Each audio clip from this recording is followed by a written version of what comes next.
Nobel पुरस्कार विजेता Bharat Ratna doctor CV Raman के सम्मान में मनाए जाने वाले राष्ट्रीय विज्ञान दिवस पर वैज्ञानिकों और विज्ञान प्रेमियों को सीएम मनोहर लाल ने बधाई दी है। उन्होंने लिखा कि विज्ञान के प्रति उत्साही हमारे वैज्ञानिकों की कड़ी मेहनत और नवाचार को मेरा सलाम, जिन्होंने भारत को गौरवान्वित किया है। तो नोबेल पुरस्कार विजेता भारत डॉक्टर सीवी रमन के सम्मान में मनाए जाने वाले राष्ट्रीय विज्ञान दिवस पर वैज्ञानिकों और विज्ञान प्रेमियों को सीएम मनोहर लाल ने बधाई दी है। उन्होंने ये साफ लिखा कि विज्ञान के प्रति उत्साही हमारे वैज्ञानिकों की कड़ी मेहनत और नवाचार को मेरा सलाम है, जिन्होंने भारत को गौरवान्वित किया। तो ये ट्वीट हम आपको टेलीविजन स्क्रीन पे दिखा रहे हैं, जहां सीएम मनोहर लाल ने भारत रत्न डॉक्टर सीवी रमन के सम्मान में विज्ञान दिवस की बधाई दी है।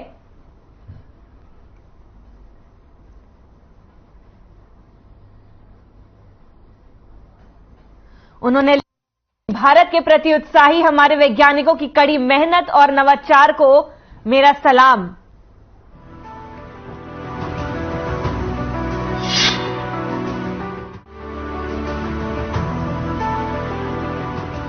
कुरुक्षेत्र के पिहोवा कस्बा में हरियाणा के कृषि मंत्री जेपी दलाल और कनाडा के पूर्व प्रधानमंत्री सहित शिष्टमंडल ने एफपीओ पैक हाउस का अवलोकन किया। साथ ही कनाडा की स्मार्ट सीडर मशीन को प्रदर्शित करते हुए गन्नौर में 550 एकड़ में स्थापित की जाने वाली मंडी की घोषणा की। इस दौरान कृषि मंत्री जेपी दलाल ने लिखा कि कनाडा की तकनीक और हरियाणा के किसानों की मेहनत से खेती में नए आयाम स्थापित किए जाएंगे। इस तकनीक मशीनरी को साझा भी करेंगे, जिसको लेकर कृषि प्रधान देश कनाडा की स्मार्ट सीडर मशीन का डेमो पिहोवा कुरुक्षेत्र में दिखाया गया है। इस डेमो के बाद उसे आधुनिक तकनीक की मशीन को भारत सरकार के माध्यम से खेती के लिए प्रयोग किया जाएगा। इससे किसानों को निश्चित तौर पर फायदा भी मिलेगा।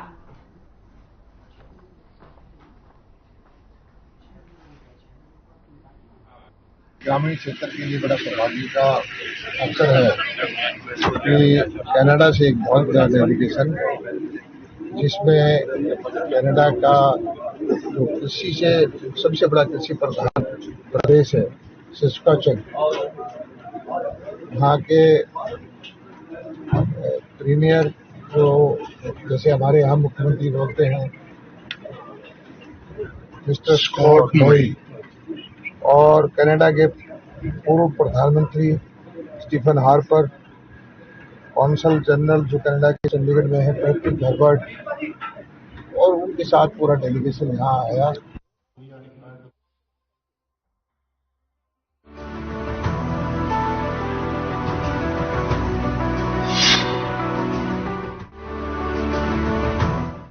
प्रदेश के गृह एवं स्वास्थ्य मंत्री अनिल विज का ड्रीम प्रोजेक्ट नागरिक अस्पताल प्रदेश की जनता के लिए किसी वरदान से कम नहीं है। आपको बता दें कि अंबाला कैंट नागरिक अस्पताल में ओरल और maxillofacial surgeon doctor Gaurav Sharma ने अपनी टीम के साथ गोरखपुर से आई 52 वर्षीय विमला देवी को अल्कोहल ब्लॉक इंजेक्शन ट्रीटमेंट दिया, जिसके बाद अब वह महिला पूरी तरह से स्वस्थ हैं।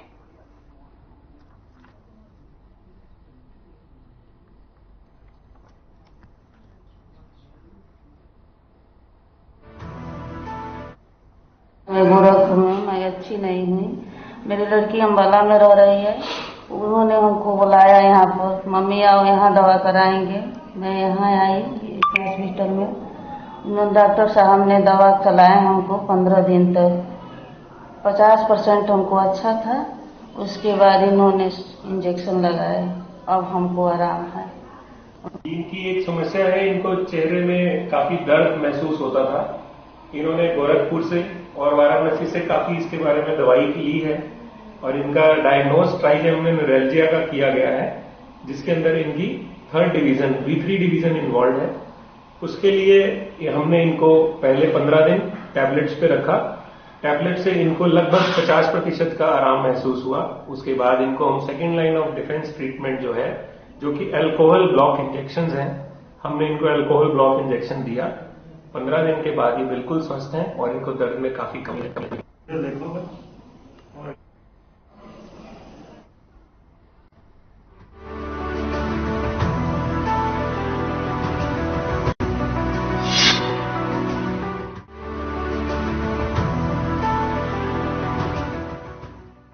एक्शन फोर्स का साप्ताहिक अभ्यास कार्यक्रम मंगलवार को समाप्त हो गया। गृह मंत्रालय भारत सरकार की गाइडलाइन के अनुसार राकेश कुमार सिंह कमांडेंट 194 वाहिनी के निर्देशानुसार जिला कुरुक्षेत्र में परिचित अभ्यास के लिए 22 फरवरी 2023 पहुंची थी।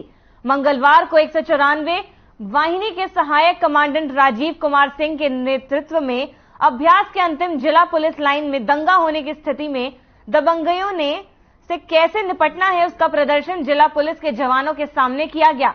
आरएफएफ के प्रयोग में लाए जा रहे विभिन्न हथियारों और स्पेशल उपकरणों से पुलिस के जवानों को परिचित भी कराया गया। इस अभ्यास में निरीक्षक राजवीर पसविंदर सिंह व निरीक्षक मीतू कुमारी तथा अन्य जवानों ने भाग लिया।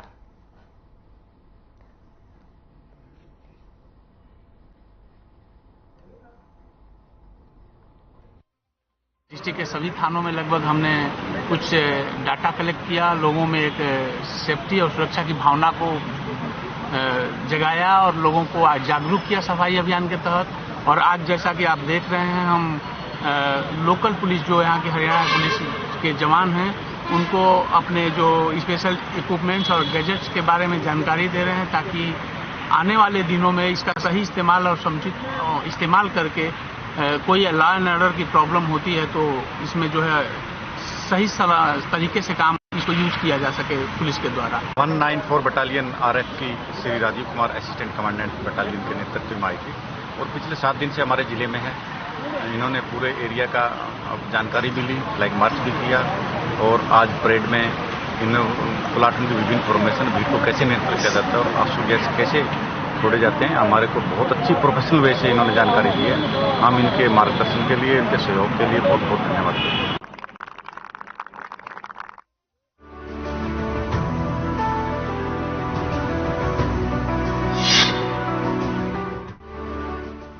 अंबाला रेलवे स्टेशन की तस्वीर अब बदलने लगी है। अंबाला रेलवे स्टेशन पर विज्ञान के लिए लगाई जा रही है एलईडी। विज्ञापन के साथ साथ यात्री अपने टिकट, समय और स्थान भी एलईडी पर देख सकेंगे। आपको बता दें कि ये प्राइवेट कंपनी लगा रही है, जहां रेलवे को इनकम होगी वहीं यात्रियों को भी इससे लाभ मिलेगा। अंबाला के साथ साथ दूसरे स्टेशनों पर भी एलईडी लगाई जाएगी। वहीं इनके रखरखाव के लिए भी रेलवे की तरफ से पुख्ता इंतजाम भी किए जाएंगे।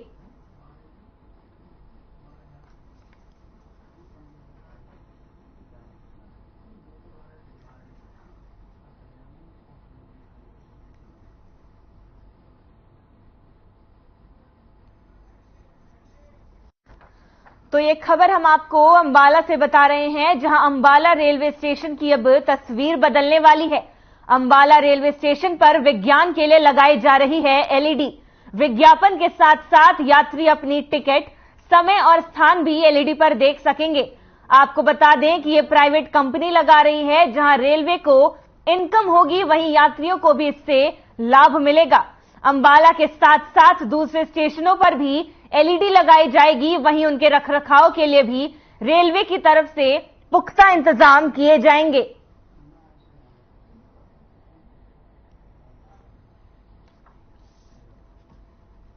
अभी एडवर्टीजमेंट दिया जाएगा। ये रेल डिस्प्ले नेटवर्क के नाम से 69 एलईडी लगाई जा रही है पूरे स्टेशन में, जिसमें से 36 लगाई जा चुकी हैं और उनका कार्य अभी चल रहा है। उसमें मुख्यतः प्राइवेट कंपनी ही एडवर्टाइजमेंट लाएगी, वही डिस्प्ले करेगी।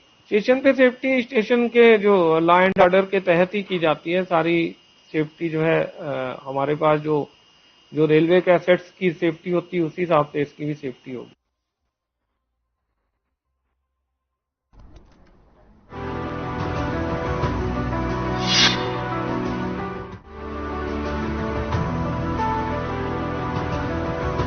कुछ दिन पहले नगर निगम अधिकारियों को समाजसेवी संस्थाओं ने सड़कों पर घूम रहे बेसहारा पशुओं को गौशाला में रखने का ज्ञापन दिया था, लेकिन अभी तक इनका कोई इंतजाम नहीं किया गया, जिसके विरोध में सभी संस्थाओं ने ट्रॉलियों में भरकर अंबाला शहर नगर निगम गेट पर पहुंचे और पशुओं के साथ ही वहां धरना दिया।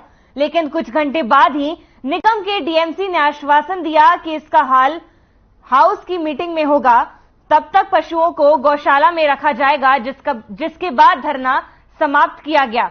वहीं डीएमसी ने बताया कि इनकी कुछ मांगे भी हैं, जिसमें डेयरी संचालक गोवंश का दूध निकालकर सड़कों पर छोड़ देते हैं, उन पर कार्रवाई की मांग हो और इन गौवंशों को गौशाला में रखा जाए, जो कि इन्हें कहा गया है। हाउस की मीटिंग में प्रस्ताव भी रखा जाएगा और तभी ये बात बता देंगे कि कौन सी गौशाला में रखे जाएं और उसी हिसाब से इस गौशाला को मंथली पेमेंट की जाएगी।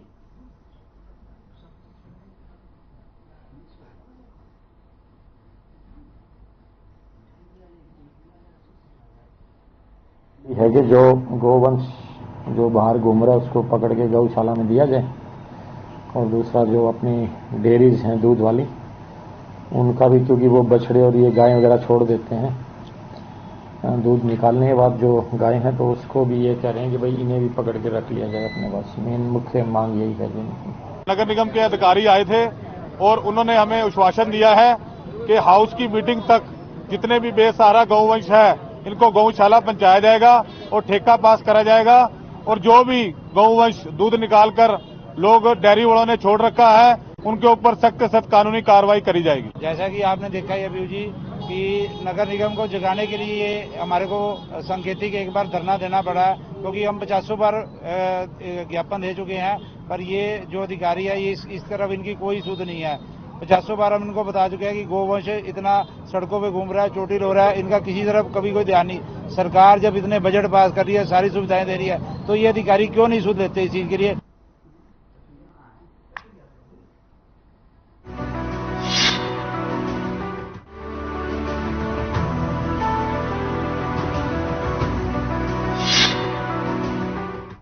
खबर अंबाला से है, जहां आम जनता एक तरफ आवारा गौवंश की वजह से परेशान थी, वहीं अब आवारा कुत्तों ने भी जनता की नाक में दम कर दिया।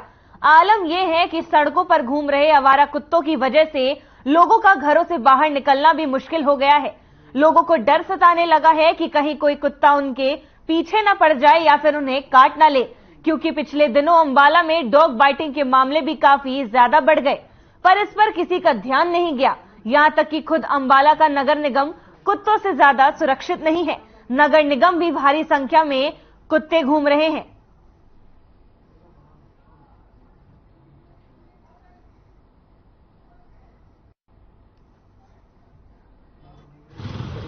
टेंडर किया था ये, तो टेंडर के अंतर्गत हम जो कुत्तों की नसबंदी वगैरह करके इनकी जहां से कुत्तों को उठाया जाता है उस स्थान पर दोबारा छोड़ देते हैं, और उसके बाद तो कुत्तों की जनसंख्या बढ़ने का कोई ऐसा है नहीं। हाँ, टेंडर अभी सर इसका तो बहुत दिक्कत है मैडम। हमें हमारी कॉलोनी में इतने दिखते हैं, रात को काटने का दौड़ते हैं, बच्चे परेशान है, बाहर घूम नहीं सकते, बच्चे खेल नहीं सकते, तो कुत्ते ऐसे पड़ते भी ऐसे कोई हिसाब ही नहीं, मुझे समझ नहीं आ रहा। इतना भोंग में पड़ते हैं, काट दिया ने, इनका तो कोई इलाज कराया सर, हम तो बहुत परेशान है।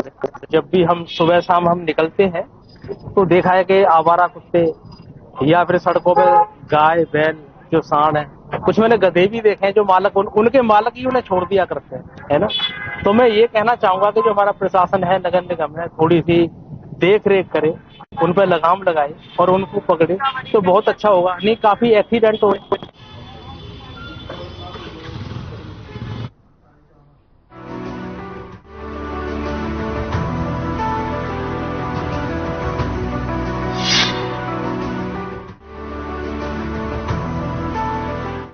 पानीपत जिले की हरि सिंह कॉलोनी से सनसनीखेज मामला सामने आया है, जहां 2.5 महीने से बंद पड़े कमरे में रखे बेड बॉक्स में महिला की लाश मिली है।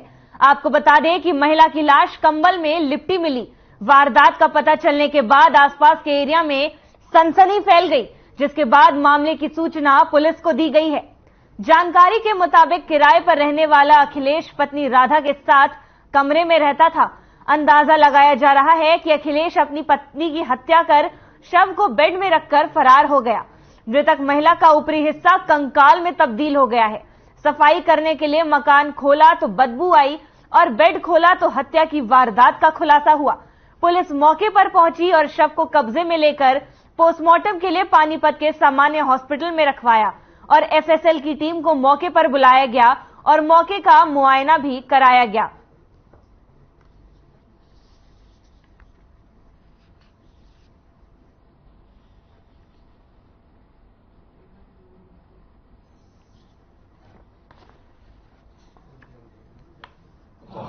उसके बारे में सुना भाई, डेड बॉडी मिली है घर में बेड के अंदर, इस वजह से हम सारे पहुंचे हुए थे यहाँ पे, कॉलोनी वासी जितने भी थे। ये सुनकर सारे मोहल्ले में सनसनी फैल गई भाई, और जब बॉडी के अंदर से बहुत ज्यादा स्मेल आ रही थी, इस बारे में पता चला तो फिर 112 पे इन्फॉर्म किया गया। मौके पर SHO साहब पहुंचे, DSP धर्मवीर खरब पहुंचे।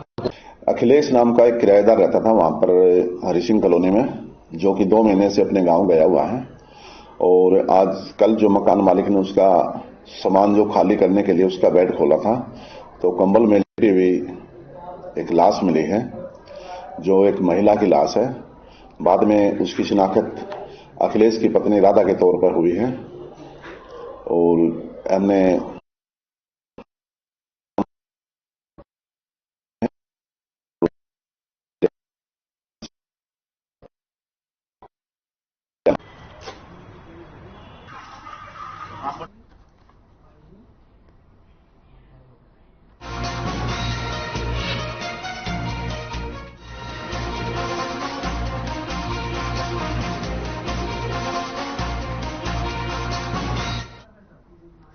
खबर बाढ़रा से है, जहां गांव भांडवा स्थित प्रज्ञा वरिष्ठ माध्यमिक विद्यालय की एक बस को RTO विभाग ने पकड़ा। टीम ने बस के कागजात चेक किए तो सामने आया कि बीते कई सालों से टैक्स की चोरी की जा रही थी, जिस पर टीम ने बस का 42,000 रुपए का चालान काटकर बस को जब्त कर बस स्टैंड में खड़ा कर दिया और आगामी कार्रवाई भी की जा रही है। आपको बता दें कि बाढ़रा क्षेत्र में बीते 3 सप्ताह के दौरान ये दूसरी बड़ी घटना सामने आई है, जिसमें निजी स्कूल संचालकों ने नियमों की अवहेलना कर सड़कों पर दौड़ाई जा रही बसों को पकड़ा है। बीते 9 फरवरी को CM फ्लाइंग ने अटेला के निजी स्कूल की 2 रजिस्ट्रेशन नंबर पर चलाई जा रही 4 बसों को पकड़ा था। वहीं अब RTA विभाग ने भांडवा के प्रज्ञा स्कूल की बस को पकड़ा है। आपको बता दें कि स्कूल प्रबंधन ने 2019 से बस के टैक्स, फिटनेस, इंश्योरेंस और प्रदूषण की फीस जमा नहीं कर राजस्व को चूना लगाए जा रहे हैं।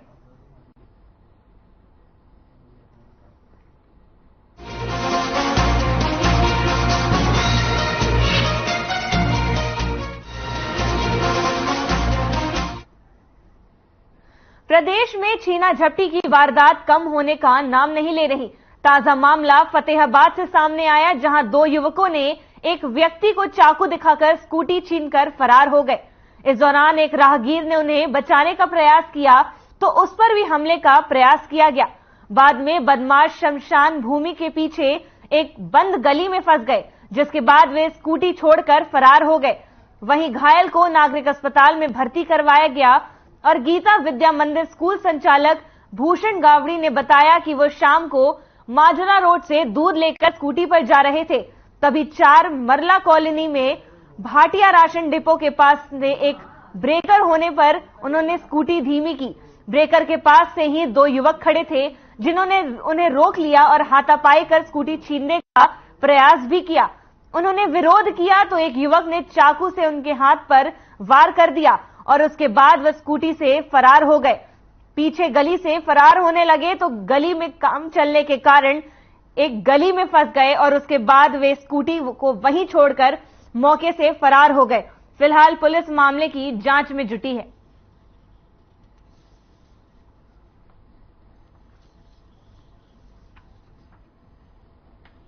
लगभग माजर रोड से दूध लेके आ रहा था, भाटिया डिपो वाली गली है, भगत करमचंद जी वाली, वहां स्पीड ब्रेकर है। जैसे ही मैं थोड़ा स्लो हुआ, 2 लड़के खड़े थे, नकाब सा डाल रखा था, 20-22 साल के होंगे, ज्यादा बड़े नहीं थे। तो एक ने आगे मेरे को रोक लिया। फिर मैंने उसको ऐसे करने की कोशिश की, पकड़ने की, हाथापाई हुई, मैंने शोर मचाया, कोई नहीं आया उस समय। तो फिर मैं शोर मचाता रहा, दूसरे लड़के को पकड़ने की कोशिश फिर मैंने की, उसने मेरे को यहाँ चक्कू मारा ऐसे जोर से। के पीछे भागे, हमें नहीं पता उन्होंने क्या चोरी किया था। वो जैसे जैसे पीछे पीछे भागते गए, हम भी यानी कि मार्केट में हल्ला मचाते गए, भागो भागो भागो। और जैसे ही वो यानी कि शिवपुरी वाली गली निकले, आगे एक खड्डा सा था, वहां उनकी स्कूटी फंस गई। जैसे ही स्कूटी फंस गई, वो दोनों लड़के भाग गए। तो मैंने मेरी मैडम को कहा कि स्कूटी तो छोड़ के चले गए हैं, पता नहीं क्या चोरी किया, चलो आप स्कूटी काबू करते हैं। तो जैसे ही हमने स्कूटी काबू करी तो हम वापस जहाँ बाबूजी हल्ला मचा रहे थे, इनके पास आए। हमने पूछा, बाबूजी भाई क्या कारण हुआ आपके साथ जी? बोले मेरी स्कूटी चोरी होगी। तो मैंने कहा बाबूजी आप ठीक हो? और आपकी स्कूटी तो हमने काबू कर लिया, बंदे नहीं पकड़ पाए। ये इसके लिए हाँ, 2 लड़के थे, दोनों ने यानी कि मुंह पे रुमाल बांधा हुआ था।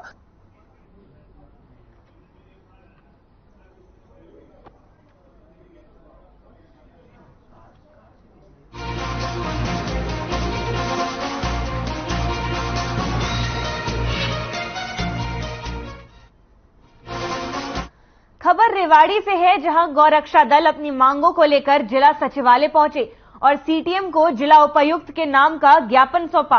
गौरक्षा दल ने कहा कि इन्होंने रेवाड़ी में नगर परिषद की जमीन पर गौ माता के इलाज के लिए गौ उपचारशाला बना रखी है, जिस पर टीम शेड लगा हुआ है। नगर परिषद टीम शेड हटाना चाहती है, जबकि गायों के उपचार की जिम्मेदारी और जगह मुहैया करवाना नगर परिषद की जिम्मेदारी है। ये जिला प्रशासन से चाहते हैं कि नगर परिषद इन्हें कहीं से भी गौ माता की सेवा और उपचार के लिए जगह दे। उन्होंने ये कहा कि वे गौ माता का इलाज कर सकें और शेड हटाने की कार्रवाई को मौके पर ही स्थगित करें।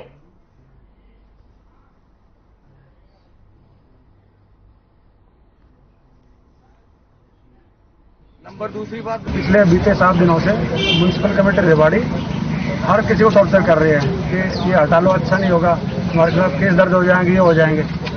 और 27 तारीख की शाम का एसएचओ रामपुर आए थे, जो 8-10 बच्चों के नाम थे। उन्होंने बताया हम आपके खिलाफ एफआईआर दर्ज करेंगे, या तो इस साइड को हटाओ। हमने सीटीएम साहब रेवाड़ी को जो है ज्ञापन दिया है और उन्होंने उस लेटर को पढ़ने के बाद हमें आश्वासन दिया है कि मैं ईओ साहब से मीटिंग करके उनको बुलाकर और आपकी एक बार उनसे मीटिंग करवाएंगे और इसका जो भी हल होगा उसको ढूंढकर उसको पूरा किया जाए। गौ माता करे पुकार, नगर परिषद